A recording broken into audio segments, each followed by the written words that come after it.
¿Qué tal amigos? Bienvenidos al canal. El tema de este video es la complejidad del código. Este tipo de preguntas son súper comunes en las entrevistas técnicas, donde además de escribir un algoritmo, les pueden pedir analizar la eficiencia de ese algoritmo en términos de tiempo y en términos de espacio.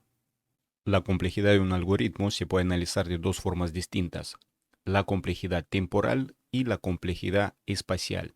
La complejidad temporal se refiere a la cantidad de tiempo que se requiere para ejecutar un algoritmo dependiendo obviamente de las entradas. En el caso de la complejidad espacial, nos referimos a la cantidad de espacio de memoria que se requiere para ejecutar el algoritmo, de nuevo dependiendo de las entradas.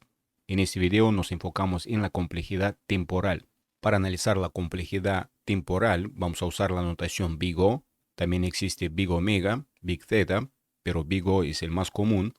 Y básicamente lo que representa el big O es la complejidad del algoritmo en el peor caso. En su entrevista técnica es más que probable que le hagan preguntas acerca de la complejidad del algoritmo, tanto espacial como temporal, usando la notación big O. Ok amigos, vamos a empezar con la complejidad constante. En el caso de la complejidad constante, el tiempo de ejecución no depende de la cantidad de entradas. Por ejemplo, si tenemos un arreglo con 3 elementos y después invocamos el método pop, el tiempo de ejecución no depende del tamaño del arreglo, porque pop lo que hace es sacar el último elemento del arreglo. Por eso la complejidad de ese método es constante. Por ejemplo, si chequeamos la documentación de C# para el método pop, encontramos que este método tiene una complejidad temporal constante. El siguiente tipo de complejidad temporal que deben conocer es ODN o lineal. En el caso de ODN, el tiempo de ejecución es directamente proporcional al tamaño de las entradas, o si el tiempo de ejecución crece en una línea recta, como en este caso, obviamente es menos eficiente que un algoritmo que tiene la complejidad temporal constante. Un ejemplo súper común que tiene complejidad temporal lineal son los ciclos, porque obviamente el tiempo de ejecución depende del número de iteraciones. Asumiendo que cada iteración toma una cantidad fija de tiempo, al incrementar el número de iteraciones, el tiempo de ejecución va a crecer de forma lineal. Otro ejemplo súper común que van a encontrar en muchos algoritmos es la complejidad temporal cuadrática. Un algoritmo que tiene la complejidad temporal cuadrática es mucho más ineficiente que un algoritmo lineal o de complejidad temporal constante. En este caso, el tiempo de ejecución tiene una proporcionalidad directa al cuadrado. O sea, si una operación, por ejemplo, toma 2 segundos, dos operaciones tomarían 4 segundos. Tres operaciones tomarían 9 segundos. Cuatro operaciones tomarían 16 segundos y así por el estilo. Ese tipo de complejidad temporal lo van a encontrar en los ciclos anidados, donde cada ciclo tiene una complejidad temporal lineal, o sea, n, y al tener un ciclo anidado, conseguimos n al cuadrado. Un algoritmo súper común que tiene la complejidad temporal cuadrática es el bubble sort, donde cada elemento de la lista se compara con el siguiente y cambia de posición si están en el orden equivocado. Los algoritmos que tienen complejidad temporal logarítmica son bastante eficientes.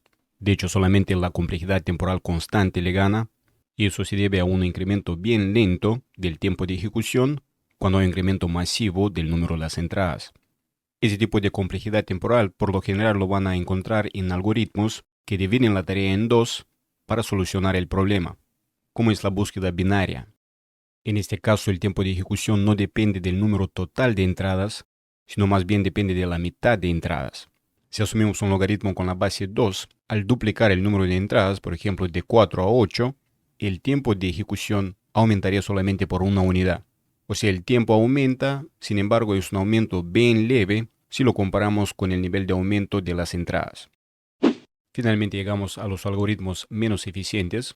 Por ejemplo, los algoritmos que tienen una complejidad temporal exponencial. Una función exponencial es básicamente lo opuesto a una función logarítmica. Si en el caso de la complejidad temporal logarítmica teníamos un aumento leve del tiempo de ejecución, en el caso de una función exponencial vamos a tener un aumento masivo del tiempo de ejecución cuando aumentemos un poquito el número de entradas.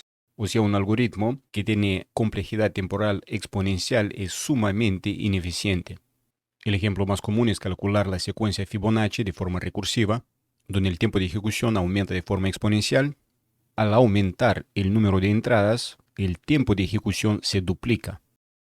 El último ejemplo que vamos a ver es la complejidad de tiempo factorial. Un algoritmo así sería el algoritmo más ineficiente, donde el aumento ni siquiera se duplica, sino es factorial, o si el producto de todos los números enteros positivos, por ejemplo, el factorial de 5 es 120 y para 10 es casi 4 millones.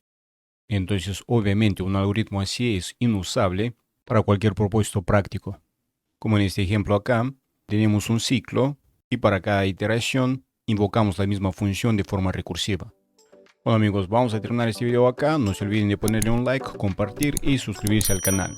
Cuídense y les veo en el próximo video. Chao, chao.